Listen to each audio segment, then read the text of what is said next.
இன்னைக்கு நாம பார்க்க போற வேத வசனம் நீதிமொழிகள் 25வது அதிகாரம் 25, 26வது வசனங்கள்.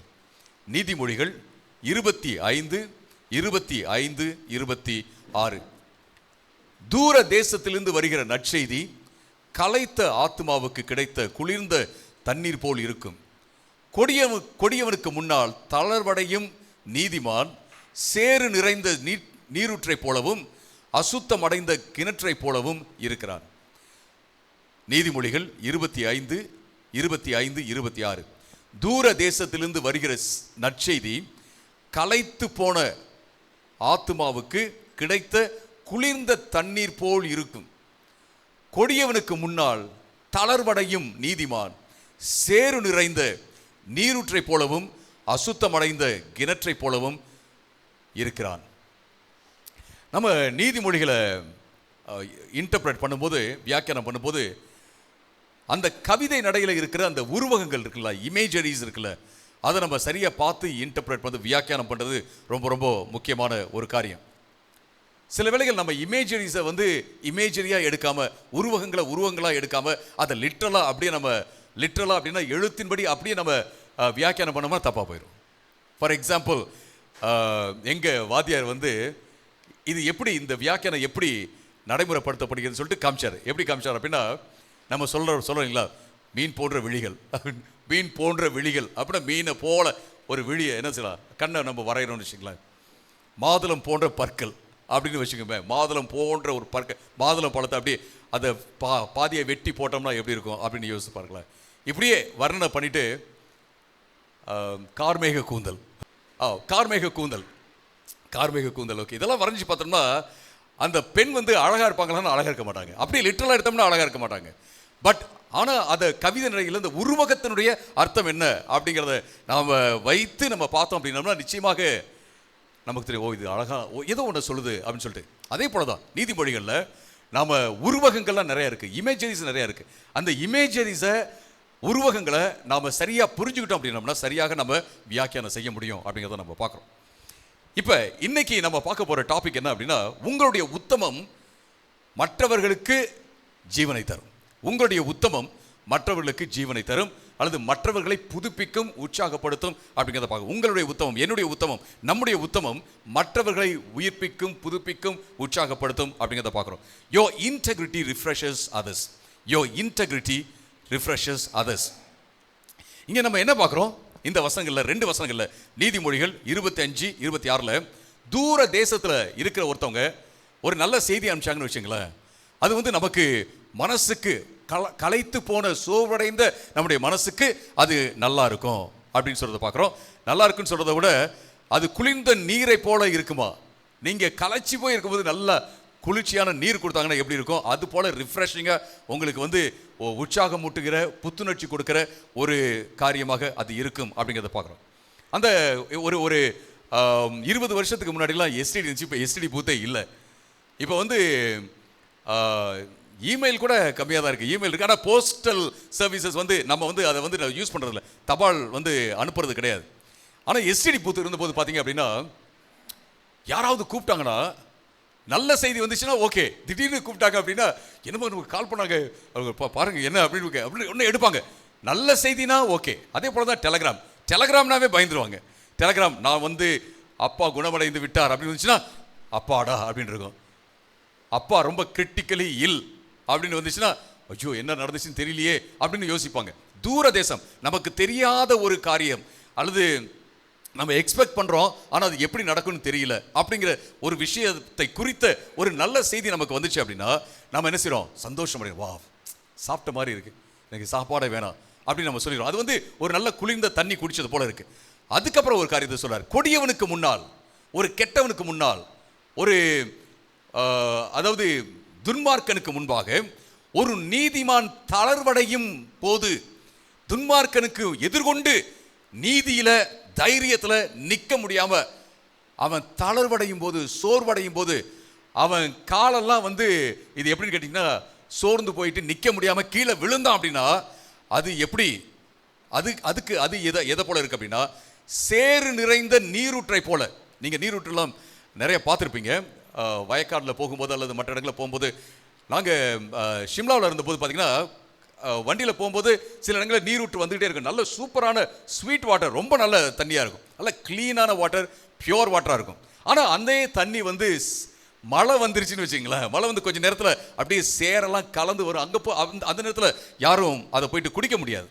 ஸோ இப்போ நீதிமான் தன்னுடைய நீதியில் நிற்க முடியாமல் அவன் தளர்ந்து போவான என்றால், ஒரு கேடு கெட்டவனுக்கு முன்பாக, ஒரு துன்மார்க்கனுக்கு முன்பாக, கெட்டவனுக்கு முன்பாக அவன் விழுந்து போவான என்றால், அவன் சேறு நிறைந்த நீரூற்றை போல இருக்கிறான், அசுத்தம் அடைந்த கிணற்றை போல இருக்கான். அந்த தண்ணியை வந்து நம்ம குடிக்க முடியாது அப்படின்னு சொல்லிட்டு சொல்றதை பார்க்குறோம். இதை தான் இன்னைக்கு வச்சு நம்ம இன்னைக்கு இந்த வசனத்தை ஆராய்ந்து பார்க்க போகிறோம். அருமையானவர்களே, இந்த இடத்துல நம்ம ஓவரால் அர்த்தம் இதுக்கு என்ன அப்படின்னா, நாம மற்றவங்களை உற்சாகப்படுத்தும் போது அது எந்த தண்ணி மாதிரி இருக்கு? நல்ல குளிர்ந்த தண்ணீர், சோர்வடைஞ்சு களைச்சி போன ஒரு ஆளுக்கு கொடுக்கிற அந்த தண்ணி போல இருக்கு.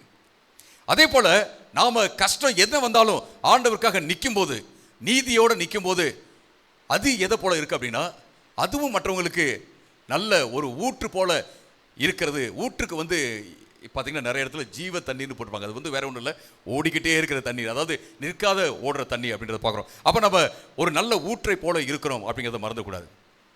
வாழ்க்கையில் நம்ம சிலரை வந்து நீங்கள் உங்களை எப்படி பார்க்குறீங்க அப்படின்னு கேட்பாங்க. அப்போ ஒவ்வொன்றும் சொல்லுவாங்க. சிலர் சொல்லுவாங்க, நான் மெழுகுவர்த்தி போல இருக்கிறேன், கரைந்து போகிறேன். ஒரு சிலர் சொல்லுவாங்க, நான் ஏணி போல இருக்கிறேன், என்ன என் மேலே ஏறி போகிறாங்க, ஆனால் நான் அங்கேயே இருக்கிறேன் அப்படின்னு சொல்லிட்டு பல்வேறு விதங்களில் தங்களை பார்க்கிறவர்கள் இருக்காங்க. இன்னைக்கு ஆண்டவர் உங்களுக்கு என்னத்தை சொல்றாரு அப்படின்னா, உங்களை வந்து ஒரு நீரூற்று போல பாருங்க அப்படின்றாரு. ஒரு நல்ல தண்ணி நீரூற்று, மற்றவங்களை வந்து குளிர்விக்கிற, மற்றவங்களுடைய சோர்வை எடுக்கிற, மற்றவங்களுக்கு உற்சாகத்தை கொடுக்கிற ஒரு நீரூற்றை போல நீங்க உங்களை பாருங்க அப்படின்னு சொல்லிட்டு ஆண்டவர் இந்த இடத்த சொல்றதை நம்ம பார்க்குறோம். இது ரொம்ப ரொம்ப முக்கியமான காரியம். அருமையானவர்களே, நம்ம இந்த ஹீப்ரு வேர்டு இருக்குல்ல, தளர்ந்து போவான் அப்படின்ற வார்த்தை இருக்குல்ல, அதை நம்ம பார்ப்போம். கொஞ்சம் தளர்ந்து போவான் அப்படிங்கிற அந்த காரியத்தை நம்ம பார்க்கலாம். ஒரு கொடியவனுக்கு முன்னால் தளர்வடையும், ஆங்கிலத்தில் பார்த்தீங்கன்னா கிவிங் வே அப்படின்னு இருக்கு. தளர்வடையும் அப்படின்னா என்ன அர்த்தம்? இங்கே நீங்க அந்த எபிரேய பதத்துக்கு மிட்மொட்டாட் அப்படிங்கிற வார்த்தைக்கு என்ன அர்த்தம்? நடுங்கிறது, ஷேக் ஆகிறது, அப்புறம் ஸ்லிப் ஆகி கீழே விழுகிறது. இது நீங்கள் கிராமர் படி பார்த்தீங்க அப்படின்னா வேற யாரும் உங்களை தளர்வடைய வைக்கிறதுல, to let yourself be shaken, ரிஃப்ளெக்சிவ்னு சொல்லுவாங்க. கிராமர் படி பார்த்தீங்கன்னா ரிஃப்ளெக்சிவ் அப்படின்னா I myself will go அப்படின்னா ரிஃப்ளெக்சிவ், நானே போகிறேன் அப்படின்னா அது வந்து நானே எனக்கு நான் சொல்லிக்கிறேன், நான் தான் என்னை வந்து போக வச்சுக்கிறேன் அப்படின்னு அர்த்தம். அப்போ நீதிமானுக்கு முன்னாடி உங்களை நீங்களே தளர்வடைய வச்சுக்கிட்டீங்க அப்படின்னா நீங்கள் யார் போல இருக்கீங்க? சேறு நிறைந்த தண்ணீரை போல இருக்கிறோம், கெட்டு போன தண்ணி உள்ள கிணத்தை போல நம்ம இருக்கிறோம் அப்படின்னு தான் இந்த இடத்துல நம்ம பார்க்குறோம். அப்போ நாம் ஒரு கெட்ட காரியத்துக்கு முன்பாக நாம் தளர்ந்து போகக்கூடாது, விழுந்து போகக்கூடாது, நம்முடைய நீதியை நாம் வந்து இழந்து போகக்கூடாது, எந்த ப்ரெஷருக்கும் நம்ம வந்து இடம் கொடுக்கக்கூடாது அப்படிங்கிறத நம்ம பார்க்குறது ரொம்ப ரொம்ப முக்கியமான ஒரு காரியம். 2 உதாரணங்கள் நான் வந்து இந்த நோட்ஸில் போடல, இப்போ என் மனசில் வருது. என்ன அப்படின்னு கேட்டிங்கன்னா, யோவான் ஸ்நானகனை உடைய தலையை வெட்டும்படியாக அந்த ராஜா என்ன பண்ணா அப்படின்னா, தன்னோடு கூட இருந்த அந்த விருந்தினர்களின் நிமித்தமாக அவன் வந்து வெட்டும்படியாக அவன் என்ன செஞ்சான்? கட்டளையிட்டான். அதே போல வஸ்தி, எனக்கு ரொம்ப பிடிச்ச கேரக்டர், பைபிளில் பிடிச்ச பல கேரக்டர்ல ஒன்று பார்த்தீங்கன்னா வஸ்தியுடைய கணவர் குடி வெறியில மயக்கத்தில் இருக்கும்போது தன்னுடைய மனைவியின் அழக அந்த விருந்தில் இருக்கிற எல்லோருக்கும் காண்பிக்கணும்னு சொல்லிட்டு சிலர்லாம் அனுப்பிச்சு வர வைக்க சொன்னான். அவன் முடியாதுன்னு சொல்லிட்டான். அப்படிப்பட்ட மனைவிகளும் தேவை, அதெல்லாம் முடியாது. ராஜ்ய பாரமே போனாலும் பரவாயில்ல, ராணின்ற பொசிஷன் போனாலும் பரவாயில்ல, முடியாது அப்படின்னு சொல்லிட்டு. அதனால தான் வஸ்தி எனக்கு ரொம்ப பிடிக்கும். தப்புனா என்னது? முடியாது, அவ்வளவுதான். யாரா என்ன இருந்தாலும் சரி அப்படின்னு சொல்ற ஆட்கள் இருக்காங்க பாருங்க. அதாவது சிலர் பார்த்தீங்கன்னா ப்ரெஷருக்கு இடம் கொடுத்துட்றாங்க, சிலர் வந்து எந்த ப்ரெஷர் வந்தாலும் என்ன செய்றாங்க? நிற்கிறாங்க. யாரெல்லாம் வந்து எந்த ப்ரெஷர் எந்த அழுத்தங்கள் வந்தாலும் நிற்கிறாங்களோ அவங்க எப்படி இருக்காங்க அப்படின்னா, அவர்கள் நல்ல நீரூற்றை போல இருக்கிறார்கள். மற்றவர்களை குளிர்விக்கிற, மற்றவர்களுக்கு உற்சாகத்தை கொடுக்கிற, புத்துணர்ச்சி கொடுக்கிற, ஜீவன் கொடுக்கிற அந்த ஒரு நீரூற்றை போல இருக்கிறார்கள். ஆனா கஷ்டம் வரும்போது யாரெல்லாம் அழுத்தத்திற்கு இடம் கொடுத்துட்றாங்களோ, சொல்றோம்ல, இது வந்து சரியில்லை, இந்த கட்டடம் வந்து கீழே வந்துருச்சு ஏன்னா ப்ரெஷர்னால. அது போல இருக்கிறவர்கள் எப்படி இருக்காங்க அப்படின்னா, கெட்டு போன நீரூற்று தான், ஆனால் அது சேறு கலந்துருக்க குடிக்க முடியாது. கிணறு தான், ஆனால் அந்த தண்ணி வந்து அசுத்தமாக இருக்கு, குடிக்க முடியாது. அப்படின்ற நிலையில் அவர்கள் இருப்பார்கள் என்பதை நம்ம பார்க்குறோம். ஸோ இந்த இடத்துல நம்ம என்ன பார்க்குறோம் அப்படின்னா, 2 விதமான தண்ணீர், 2 விதமான தாக்கம். ஒன்று கெட்ட தண்ணி கெட்ட தாக்கத்தை கொண்டு வருது, நல்ல தண்ணி நல்ல தாக்கத்தை கொண்டு வருது அப்படிங்கிறத நம்ம பார்க்குறோம். நான் எல்லாத்தையுமே நான் விலாவாரியாக நான் சொல்ல போகிறதில்ல. அடுத்ததாக நம்ம என்ன பார்க்குறோன்னா, good compromise and bad compromise அப்படிங்கிறத நம்ம பார்க்க போகிறோம். அடுத்து அந்த good compromise and bad compromise அப்படிங்கிற ஸ்லைட். இப்போ இங்கே என்ன பார்க்குறோன்னா, நீங்கள் காம்ப்ரமைஸ் பண்ணாதீங்க அப்படிங்கிறது தான் இங்கே சொல்லப்பட்டிருக்கிறத பார்க்குறோம். என்ன வந்தாலும் சரி, நீங்கள் உங்கள் வாழ்க்கையில் காம்ப்ரமைஸ் பண்ணாதீங்க. நம்ம வாழ்க்கையில் 3 விதமான தீர்மானங்கள் எடுக்கிறோம். ஒன்று பார்த்தீங்கன்னா மாரல் டிசிஷன். பொய் சொல்லாமல் பொய் சொல்லக்கூடாதா, ஜெர்மனி பார்க்குறேன் அப்படின்னு யாரும் சொன்னாங்கன்னா அதை பொய் சொல்லாமல் பொய் சொல்லக்கூடாதா. ராகா பொய் சொன்னா, ராகா வந்து தேவனுடைய உடன்படிக்கையின் கட்டளை கீழே இருந்த ஒரு ஆள் கிடையாது அப்படிங்கிறத நம்ம பார்க்குறோம். ஸோ பொய் சொல்லாமல் பொய் சொல்லக்கூடாதா. ஆஹா, அது பைபிளில் நமக்கு ரொம்ப கிளியராக போட்டிருக்கு. மாரல் டிசிஷன், பொய் சொல்லக்கூடாது, அவ்வளோதான், முடிஞ்சு போச்சு. இம்மாரல் டிசிஷன் அதே தான். கெட்டது எது என்று பார்த்து செய்வது. மாரல் டிசிஷன்னா நல்லது எது என்று பார்த்து செய்வது.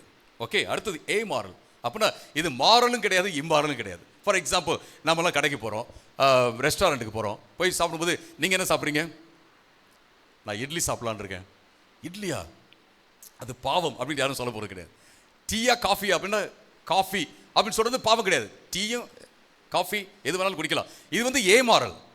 நான் வந்து டெல்லிக்கு போனோம், ஃப்ளைட்டில் போகிறேன்னா, ட்ரெயினில் போகிறேன்னா, எதில் போகிறேன் அப்படிங்கிறது என்னது, அது வந்து எதில் போனாலும் போகலாம். ஆனால் காசே இல்லாத போது கடன் வாங்கி என்ன செஞ்சேன், நான் வந்து ஃப்ளைட்டில் போனேன் அப்படின்னா அது தப்பாயிருது.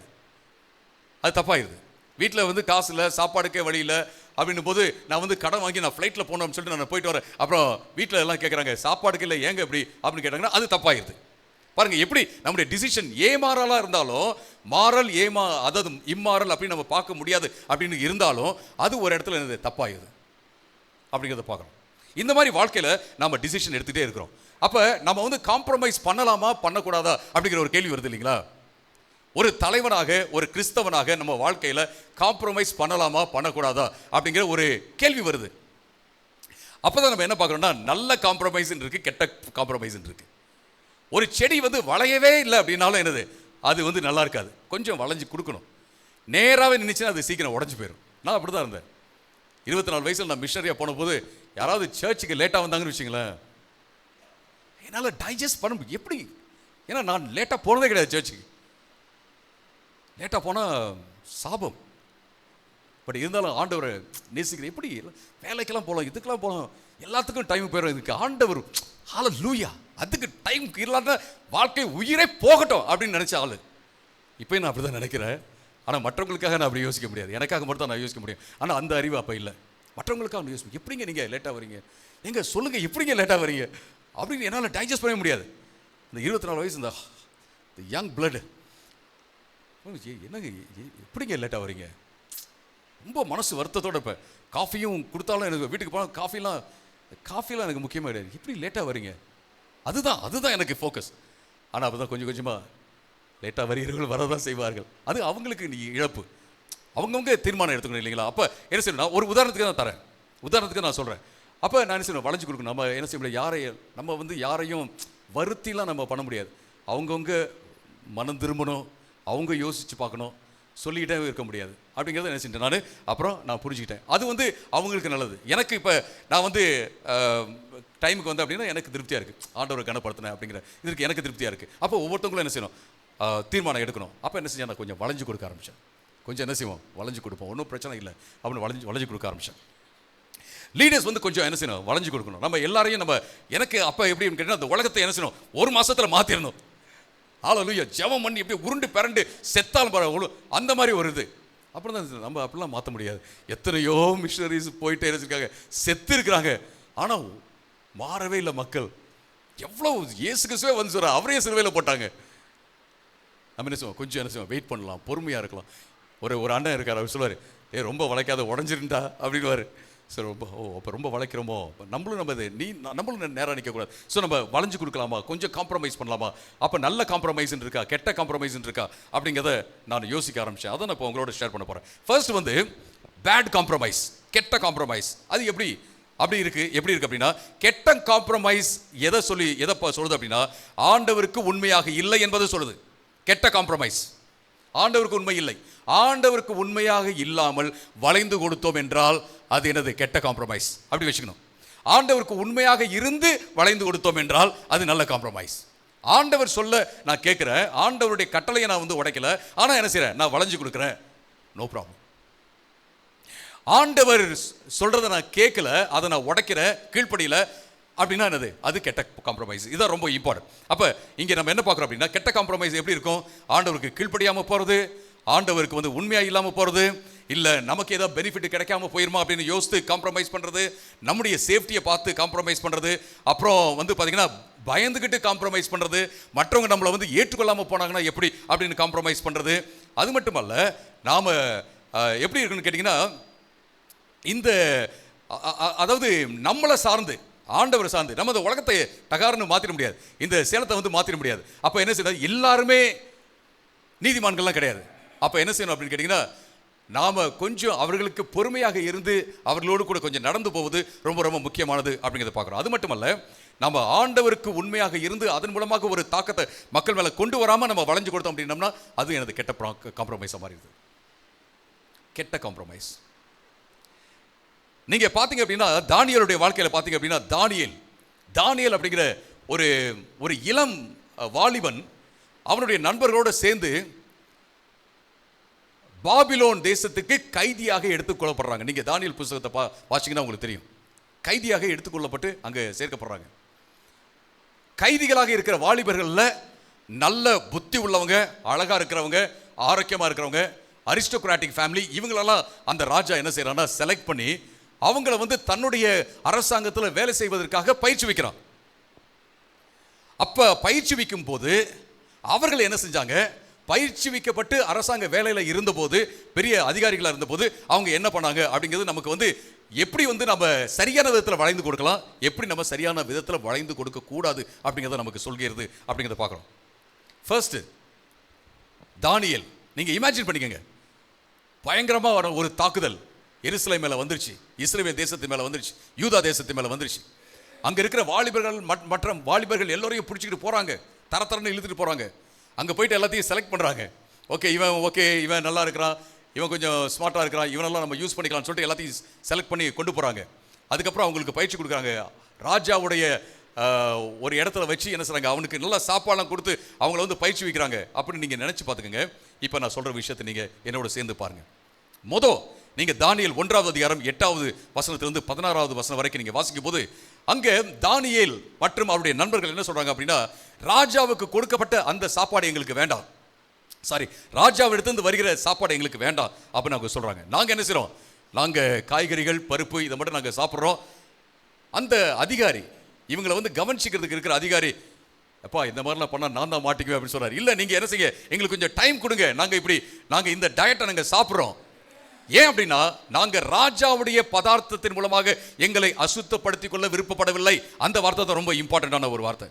என்ன அசுத்தப்படுத்திக் கொள்ள விருப்பப்பட? ஏன் ராஜா சாப்பாடு நல்லா இருக்காதா? சாப்பிடலாம்ல, நல்ல ஒரு சான்ஸ் தானே.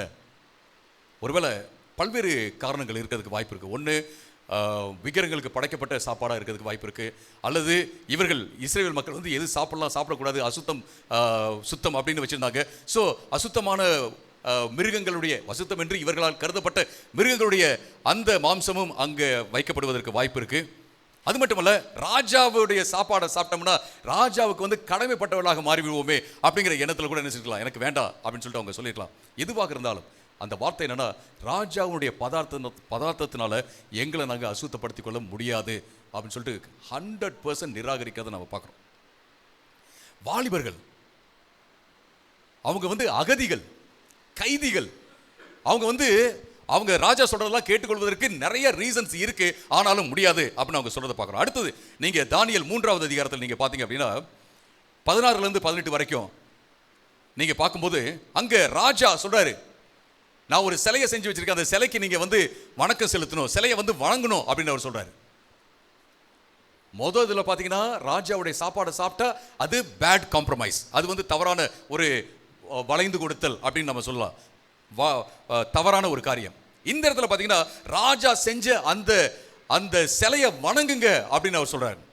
அப்படி வணங்கல அப்படின்னா உங்களை தூக்கி என்ன செய்வோம், நெருப்பு சூளையில போட்டுருவோம், நீங்க செத்து போயிருவீங்க அப்படின்னு சொல்லும்போது அவங்க என்ன சொல்றாங்கன்னா, நாங்க என்ன வந்தாலும் சரி என்ன செய்ய மாட்டோம், இந்த சிலையை வணங்க மாட்டோம், நாங்க செத்தாலும் சரி, எங்க ஆண்டவர் எங்களை காப்பாற்ற வல்லமை உள்ளவர், அவர் காப்பாற்றாமல் போனாலும் சரி நாங்க என்ன செய்ய மாட்டோம், இந்த சிலையை வணங்க மாட்டோம். தானியேல் அங்க இருந்தாருன்னு சொல்ல அந்த கட்டத்தில், ஆனா ஷாத்ராக் மேஷாக் ஆபத்நேகோ, சாத்ராக் மேஷாக் ஆபத்நேகோன்னு நினைக்கிறேன், 3 பேரும் சொல்றாங்க முடியாது. அவர்கள் வணங்கி இருப்பார்கள் என்றால் பேட் காம்ப்ரமைஸ், வணங்கி இருப்பார்கள் என்றால் பேட் காம்ப்ரமைஸ் அப்படிங்கிறத பார்க்குறோம். இது ரொம்ப ரொம்ப முக்கியமான ஒரு காரியம். 3வது ஒரு கட்டம் நம்ம என்ன பார்க்குறோம்னா, தானியேல் வாழ்க்கையில் யாரெல்லாம் மற்ற தேவர்களுக்கு பிரார்த்தனை பண்ணுறாங்களோ, மற்ற தேவரிடத்தில் பிரார்த்தனை பண்ணுறாங்களோ அவர்களெல்லாம் என்னது தண்டிக்கப்பட வேண்டும் சொல்லி ராஜா வந்து ஒரு, அதாவது தானியேலுக்கு பிடிக்காதவர்கள் மூலமாக ஏவப்பட்டு ராஜா ஒரு கட்டளையை பிறப்பிக்கிறார். தானியேல் இப்படி சொல்ல, கட்டளை போட்டாங்களா, யாரும் ப்ரேயர் பண்ணக்கூடாதா, அதனால நாங்கள் ப்ரேயர் பண்ணல. சில கிறிஸ்டின்ஸ் எல்லாம் அந்த மாதிரி ஒரு கட்டளை போட்டாங்கன்னு வச்சுங்களேன், நல்ல சான்ஸ் உட்காந்துருவாங்க, செம்ம சான்ஸ், ஒன்றும் செய்ய முடியாது பாஸ்டர், எல்லாமே கட்டளையை போட்டாங்க, ஜெபம் பண்ணக்கூடாதுன்னு போட்டாங்க, ஜெபம் பண்ணக்கூடாதுன்னு சொன்னாலும் ஜெபம் பண்ணணும். அங்கே என்ன பண்ண, தனியாக ஜெபம் பண்ணக்கூடாது, தனியாக கூட ஜெபம் பண்ணக்கூடாது. பாருங்க தானியேல் எல்லாத்தையும் கதவெல்லாம் ஜன்னலாம் திறந்து வச்சு எருசலேமை நோக்கி ஜெபம் பண்ணுறாரு. ஹல்லேலூயா. அது வந்து பார்த்தீங்கன்னா ஜெபம் பண்ணாமல் போயிருந்தாருன்னா கெட்ட காம்ப்ரமைஸ், ஆனால் ஜெபம் பண்ணிட்டாரு அப்படிங்கிறத பார்க்குறோம். ஒரு நல்ல ஒரு காரியத்தை அவர் செய்கிறத நம்ம பார்க்குறோம். இது ரொம்ப ரொம்ப முக்கியமான ஒரு காரியம். அருமையானவர்களே, வாழ்க்கையில் வந்து நம்ம வளைந்து கொடுக்கலாம், ஆனால் கிறிஸ்துவுக்குள்ளே தான் வளைந்து கொடுக்கலாம், ஆண்டவருக்கு கீழ்ப்படிஞ்சு தான் வளைந்து கொடுக்கலாம், இல்லாமல் அவங்க வளைந்து கொடுக்கக்கூடாது அப்படிங்கிறத பார்க்குறோம். அடுத்து பார்த்தீங்கன்னா குட் காம்ப்ரமைஸ், நல்ல காம்ப்ரமைஸ். என்ன நல்ல காம்ப்ரமைஸ் பண்ணுறவங்க ஆண்டவருடைய கட்டளையை உடைக்க மாட்டாங்க. அது மட்டுமல்ல, அவர்கள் மனுஷனுடைய பலவீனத்தை அவங்க அங்கீகரிப்பாங்க. இவ்வளவு முடியும், என்னால் இவ்வளவு முடியாது அப்படிங்கிறத அவங்க அங்கீகரிப்பாங்க. அது மட்டுமல்ல, அவங்க தாழ்மையோடு இருப்பாங்க, எல்லாமே என் கண்ட்ரோலில் தான் இருக்குது அப்படின்னு அவங்க யோசிக்க மாட்டாங்க. அப்புறம் வாழ்க்கையில் சூழ்நிலையில் எது வந்து பெஸ்ட்டோ, எது ஆண்டவருக்கு வந்து நல்லதோ, ஆண்டவருடைய பார்வையில் எது நல்லதோ அப்படின்னு அதை பார்த்து அவர்கள் அதை செய்வார்கள். அவர்களுடைய எண்ணம்லாம் என்ன இருக்கும் அப்படின்னா, ஆண்டவர் தான் ராஜாவாக இருக்கிறார், மற்ற எந்த ராஜாவும் ராஜா இல்லை, எல்லாத்துக்கும் மேலே ஆண்டவர் தான் ராஜாவாக இருக்கார் அப்படிங்கிறது அவங்க மனசில் இருக்கும். ஃபார் எக்ஸாம்பிள், இங்கே நீங்கள் பார்த்தீங்க அப்படின்னா தானியேல் 1வது அதிகாரம் 6லேருந்து 7 வரைக்கும் உள்ள அந்த வசனங்களில் எல்லாருடைய பேரையும் மாத்துறார் ராஜா. என்ன எல்லாம், ஒருத்தர் கிடியன்னு வச்சிருந்தா அவருக்கு கணேசன் வச்சிடறாரு பேர். எல்லா பேர்களும் பார்த்தீங்கன்னா ராஜா மாத்திர பேரில் எல்லாத்துலேயுமே பாபிலோனிய கடவுள் பேர் இருக்கு. ஆபட் நீகோ அப்படின்னா நீகோவுடைய பணியாளன் அர்த்தம், நீகோன்ற அந்த கடவுளுடைய பணியாளன் அர்த்தம். அப்படியே நீங்கள் ஒவ்வொரு பேராக நீங்கள் பாருங்கள், அதுக்குள்ளே நான் விலவரியா போல பேரை மாற்று அப்படிங்கிறாரு. ஏன்னா எங்களுக்கு உங்கள் பேரெல்லாம் விளங்கலை, வாயில் வந்து வரலை, அதனால் பேரை மாற்றுங்க, அப்போ தான் இவங்க கலாச்சாரத்தோடு என்னது ஒத்து போகிற மாதிரி இருக்கும்.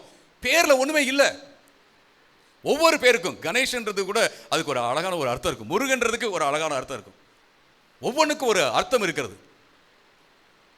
பேரை மாற்றுறதுலாம் ஒன்றுமே கிடையாது.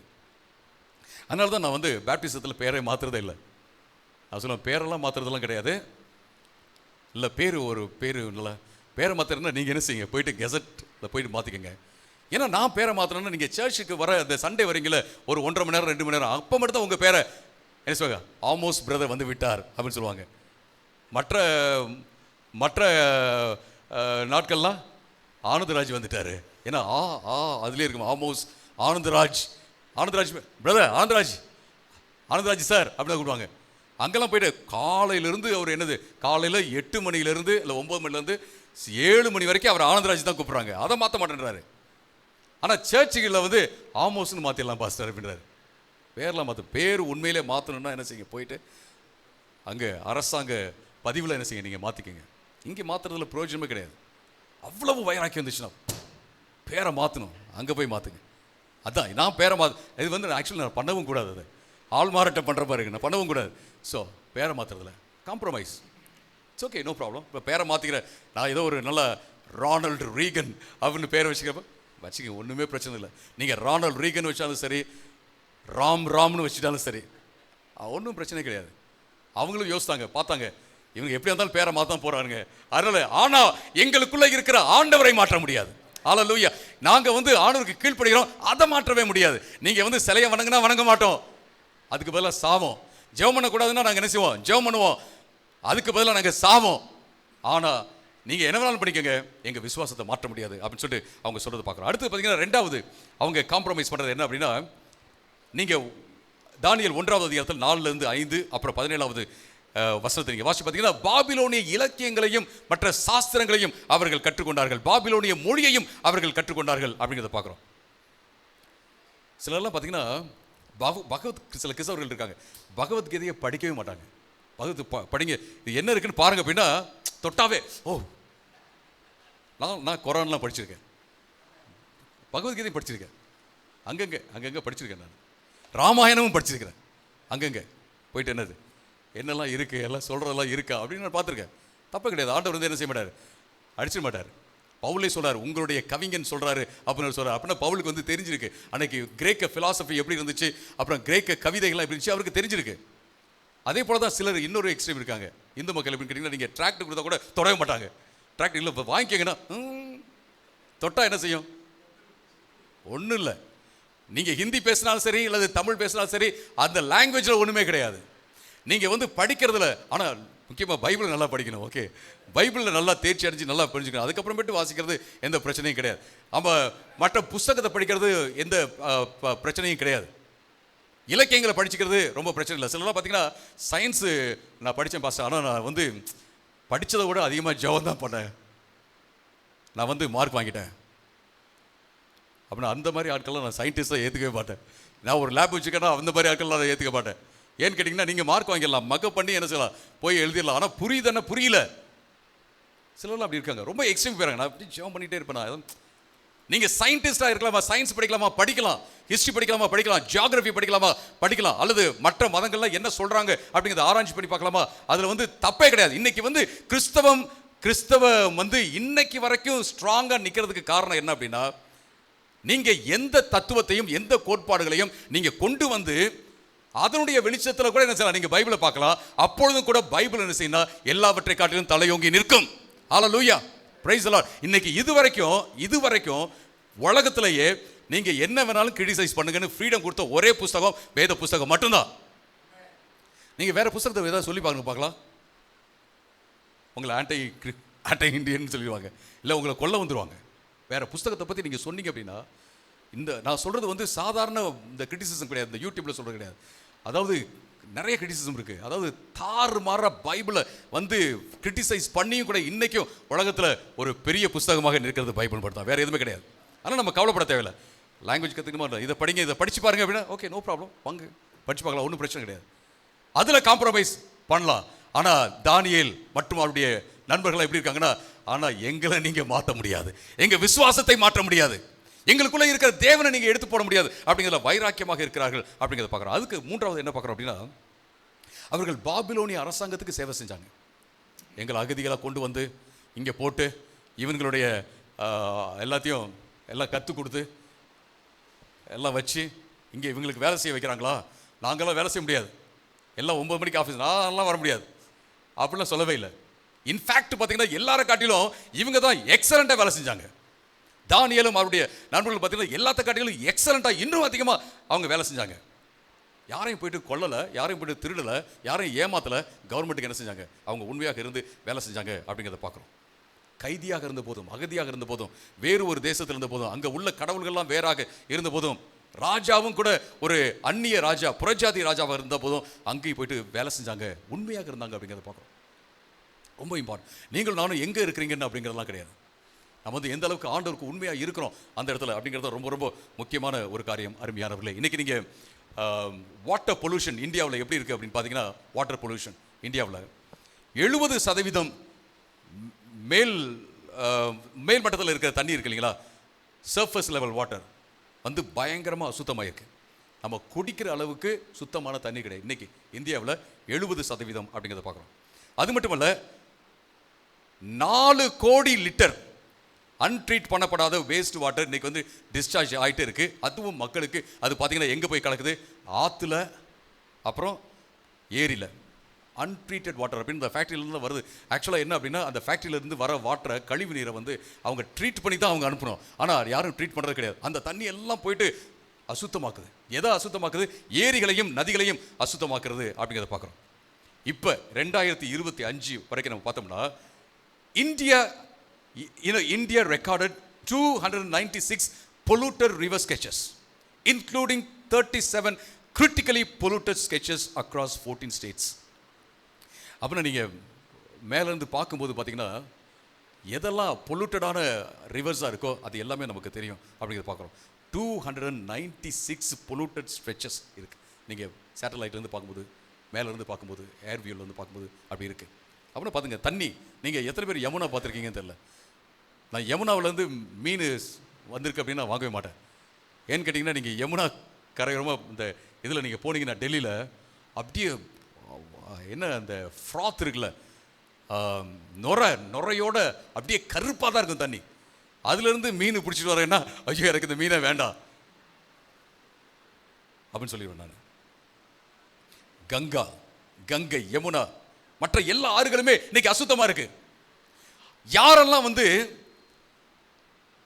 காம்ப்ரமைஸ் பண்றாங்களோ, கெட்ட காம்ப்ரமைஸ் பண்றாங்களோ, அவர்கள் எப்படி இருக்காங்கன்னு இந்த அசுத்தமான ஆறுகளை போல, அசுத்தமான நீரூற்றுகளை போல இருக்கிறாங்க அப்படிங்கிறத பார்க்குறோம். அப்போ நம்ம என்ன செய்யணும் அப்படின்னா, ஒரு நாளும் கெட்ட காம்ப்ரமைஸ் பண்ணவே கூடாது. வளைந்து கொடுக்கவே கூடாதுன்னு சொல்ல, வளைந்து கொடுக்கலாம். ஆனால் ஆண்டவருக்கு கீழ்ப்படியாமல் போயிட்டு வளைந்து கொடுக்கவே கூடாது அப்படிங்கிறத பார்க்குறோம். நான் கடைசியாக இதை மட்டும் நான் சொல்லி முடிச்சிடறேன். நாம் வந்து அசுத்தமாகி விட்டோம் என்றால், நம்மகிட்ட மாசு வந்து விட்டது என்றால், நாம் மற்றவங்களையும் மாசுபடுத்துவோம். நீங்கள் இந்த ரிலையன்ஸ் மாலுக்கு போகும்போது அங்கே வந்து எஸ்கலேட்டர் இருக்குல்ல, அந்த கைப்பிடியை வந்து சும்மா ஒரு டிஷ்யூ பேப்பர் வச்சு அப்படி தொடச்சி பாருங்க பார்க்கலாம். பார்க்கும்போது அப்படியே எல்லாம் க்ளீனாக இருக்க மாதிரி சும்மா அப்படி தொடச்சி பாருங்க பார்க்கலாம், மாசு இருக்குது. அப்போ அதில் கையை வச்சுட்டு போகும்போது நமக்கும் அது ஒட்டுது அப்படிங்கிறத பார்க்குறோம். ஸோ இது ரொம்ப ரொம்ப முக்கியமான ஒரு காரியம். அருமையானவர்களே, நான் வந்து ஒரு அசுத்தமான நீரூற்ற போல இருந்தேன் அப்படின்னா, நான் மற்றவங்களுக்கு நல்ல தண்ணியை கொடுக்கவே முடியாது அப்படிங்கிறத நான் மனசில் வச்சுக்கணும். அது ரொம்ப முக்கியம். அடுத்தது, ரெண்டாவதாக நாம் என்ன பார்க்குறோம் அப்படின்னு கேட்டிங்கன்னா, நமக்கு எதிராக வருகிற அந்த கெட்ட அழுத்தங்களுக்கு இடம் கொடுத்தோம் அப்படின்னோம்னா, மக்கள் நம்ம மேலே கான்ஃபிடன்ஸ் வைக்க மாட்டாங்க. உங்களை என்னை பற்றி மக்கள் என்ன சொல்லணும்? அவர் கடைசி வரைக்கும் நின்னார்னு சொல்லணுமா, இல்லை கொஞ்சம் தூரம் போனார் அதுக்கப்புறம் ஆள் இல்லை? இன்னைக்கு ஏன் கூட ரட்சிக்கப்பட்டவங்க, ஏன் கூட ஆண்டவருக்குள்ள வந்தவங்க இன்னைக்கு ஆண்டவருக்குள்ள நிறைய பேர் இல்லை. ஒரு சிலர் இறந்து போயிட்டாங்க. எனக்கு தெரிஞ்ச ஒரு நபர் என்ன வந்து வழிநடத்தினவர், அவர் குடிப்பழக்கத்துக்கு அடிமையாக இருந்தார் அப்படின்னு நான் கேள்விப்பட்டேன். அவர் இறந்து போயிட்டார். இன்னைக்கு நம்ம நிற்கிறது ஆண்டவருடைய கிருபை தான். அதனால நாம வந்து பெரிய ரொம்ப நல்ல ஆட்கள் அப்படின்னு நான் சொல்லலை. பட் நாம என்ன சொல்றோம், நாம வந்து ப்ரெஷருக்கு, மற்றவங்க நம்ம மேல, கெட்டவர்கள் நம்ம மேல போடுற அழுத்தத்துக்கு இடம் கொடுத்துட்டோம் அப்படின்னா, நம்ம மேல மற்றவங்க கான்ஃபிடன்ஸ் வைக்க முடியாது. முக்கியமாக பிள்ளைங்க வந்து கான்ஃபிடன்ஸ் வைக்க முடியாது. பிள்ளைங்க வந்து என்ன பண்ணாலும், நான் அதான் காசு கொடுக்கல அது எல்லாம் பண்ணாலும், என்னுடைய பிள்ளைகள் வந்து அப்பா கெட்டவர்னு சொல்ல முடியாது. அப்பா வந்து இந்த மாதிரிலாம் பண்ணாரு அப்படின்னு சொல்ல முடியாது. காசு கொடுக்கல, கேட்ட போது காசு கொடுக்கல, அதெல்லாம் சொல்வார்கள், சொல்லி இருக்கிறார்கள். இது ரொம்ப இம்பார்ட்டண்ட்டான விஷயம். அடுத்தது, மூன்றாவதாக நம்ம என்ன பார்க்குறோம் அப்படின்னு கேட்டிங்கன்னா, நாம கெட்டதுக்கு முன்பாக நம்ம தளர்வடைந்தோம் என்றால், கெட்டதுக்கு நாம இடம் கொடுக்குறோம், கெட்டதை வளர்க்குறோம். எந்த இடத்துல நீங்க நோன் சொல்லணுமோ அந்த இடத்துல நோன் சொல்லாம அமைதியாக இருக்கிறீர்கள் என்றால் நீங்க அந்த கெட்டதை வளர்க்க விடுறீங்க. அதான் நம்ம பார்க்குறோம். எங்கேயாவது இப்போ டிஸ்கஸ் பண்ணும்போது ஏதாவது தப்பு இருக்குன்னா, என்னுடைய பார்வை என்ன அப்படின்னு தப்புன்னு நினைக்கிறேன் சொல்லலாம். ஒன்றுமே அட்லீஸ்ட் அவர் சொன்னாருன்னாவது, அவர் என்னமோ சொல்கிறார், எல்லாருமே ஓகேன்னு சொல்கிறாங்க, அவர் மட்டும் ஏதோ வேற ஒன்று சொல்லிட்டு போகிறாரு அப்படின்னாவது யோசிப்பாங்கல்ல. யோசிக்கிறோம், ஒன்றும் பிரச்சனை இல்லை. அட்லீஸ்ட் உங்களுக்கும் ஆண்டவருக்கு இடையில இருக்கிற அந்த உறவு சரியாக இருக்கும். ஏன் அப்படின்னா, நீங்களும் நானும் கெட்டதை வளர்ப்பதற்கு இடம் கொடுக்க மாட்டோம். ரொம்ப முக்கியம். அப்போ கெட்டதுக்கு இடம் கொடுத்தோம் அப்படின்னம்னா கெட்டது வளரும். கெட்டது வளருவதற்கு நம்ம இடம் கொடுக்கணும். அது மட்டுமல்ல, நீங்களும் நானும் மாசுபட்டோம் என்றால், நீங்களும் நானும் சரியில்லை அப்படின்னா என்ன நடக்கும்? யாரை தெரியுமா கீழே விழ வைப்போம்? பலவீனமாக இருக்கிறவங்கள. இன்னைக்கு நான் விழுந்தேன்னு வச்சுங்களேன், நான் பாவத்தில் விழுந்தேன்னா யார் உழுவாங்க சொல்லுங்க பார்க்கலாம்? யாரெல்லாம் சர்ச்சில் பலவீனமாக இருக்காங்களோ, ஸ்ட்ராங்காக இருக்கவங்க, இல்லை பிரதர் நம்ம இயேசுவை பார்க்கணும், பாஸ்டரை பார்க்கக்கூடாதுன்னு சொல்லி போயிடுவாங்க. ஆனால் யாரெல்லாம் என்ன பார்த்தாங்களோ, பலவீனமாக இருக்கிறவங்க, வல்னரபிளாக இருக்கிறவங்க, அவங்க என்ன செய்வாங்கன்னா கீழே விழுந்துருவாங்க. இதை நம்ம மனசை வச்சு ஒரு காரியம் செய்யணும். நான் வந்து என்ன எப்படி பார்க்குறேன் அப்படின்னா, இன்றைக்கி எல்லாம் போய்ட்டு ஒரு படம் வரைஞ்சி வச்சுக்க, இல்லாட்டி ஒரு ஃபோட்டோ பண்ணி வச்சுக்கோங்க. நான் அதான் முன்னாடி ஒரு ஃபோட்டோ போட்டேன், நீரூற்ற போல. நீரூற்ற போல அது என்ன மாதிரி நீரூற்று அப்படின்னா, சுத்தமான தண்ணீர் உள்ள ஒரு நீரூற்றாக நான் இருப்பேன், எப்போதும் இருப்பேன் அப்படிங்கிற அந்த ஒரு ஒரு ஒரு வைராக்கியம் நமக்குள்ளே இருக்கணும். கர்த்தர் நிச்சயமாக ஆசீர்வதிப்பார். அப்படி இருக்கும்போது, அப்படி இருப்பதற்கு ஆண்டவர் உங்களுக்கு உதவி செய்வார், எனக்கு உதவி செய்வார், நமக்கு உதவி செய்வார். நம்ம ஜெபம் பண்ணலாம்.